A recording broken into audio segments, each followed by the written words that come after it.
श्री स्वामी समर्थ. नमस्कार भक्त हो. हर हर महादेव. आज आपण एक अत्यंत महत्त्वाचा विषय जाणून घेणार आहोत. श्रावण सोमवारी कोणती एक चूक तुमचे पुण्य कमी करू शकते. श्रावण महिना म्हणजे भगवान शिवांची उपासना. या काळात अनेक जण उपवास करतात, अभिषेक करतात, मंदिरात जातात, जप करतात. पण शास्त्र आणि संत परंपरेत एक गोष्ट वारंवार सांगितली जाते. फक्त पूजा करून पुण्य वाढत नाही, तर पूजा करताना मन कसे आहे यावरही पुण्य अवलंबून असते. आता आपण बघूया ती एक मोठी चूक कोणती. अहंकार आणि दुसऱ्याचा अपमान. हो भक्त हो, श्रावण सोमवारी पूजा करून, दान करून, उपवास करून जर आपण दुसऱ्याला कमी लेखले, रागाने बोललो, अपमान केला किंवा स्वतःला मोठे समजले, तर त्या पूजेचे फळ कमी होते, असे धर्मग्रंथांमध्ये सांगितले आहे. हे इतके महत्त्वाचे का? भगवान शिवांना भोळेनाथ म्हटले जाते. त्यांना मोठेपणा, दिखावा, अभिमान आवडत नाही.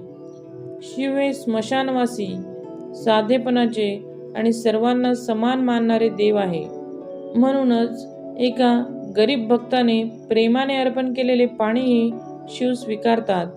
पण अहंकाराने केलेली भव्य पूजा निरर्थक ठरू शकते. रोजच्या जीवनातील उदाहरण.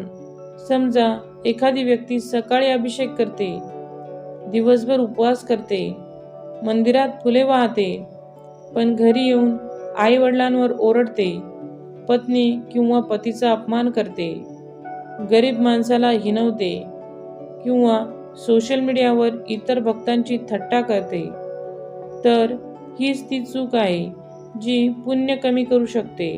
शास्त्रातील संदेश. पुराणांमध्ये वारंवार सांगितले आहे, शिवपूजेपेक्षा शिवभाव मोठा. म्हणजेच करुणा, नम्रता, सत्य, संयम आणि सर्वांशी प्रेमाने वागणे हेच खरे शिवाला प्रिय आहे. श्रावण सोमवारी टाळाव्यात अशा काही गोष्टी.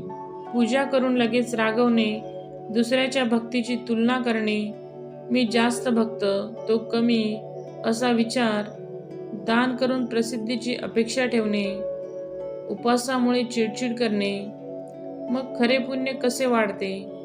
भगवान शिवांना प्रसन्न करण्यासाठी मोठ्या खर्चाची गरज नाही. पुढील 5 उपाय अधिक प्रभावी मानले जातात. ओम नमः शिवाय जप, शांत मनाने जल अर्पण, आई वडिलांचा आदर, गरजूला मदत, कोणालाही दुःख न देणे. आता बघूया एक छोटीशी गोष्ट. एक श्रीमंत माणूस दर सोमवारी मोठा अभिषेक करत असे. दुसरीकडे एक गरीब वृद्ध फक्त 1 लोटा पाणी अर्पण करून शांतमय जप करत असे. शिवाला आज कोण जास्त प्रिय वाटला माहीत आहे का? लोक म्हणाले, नक्कीच श्रीमंत भक्त.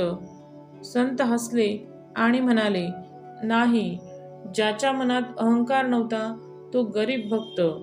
लक्षात ठेवण्यासारखे असे आहे की श्रावण सोमवारी सर्वात मोठी चूक म्हणजे पूजा करताना मनात अहंकार, राग किंवा दुसऱ्याचा अपमान ठेवणे.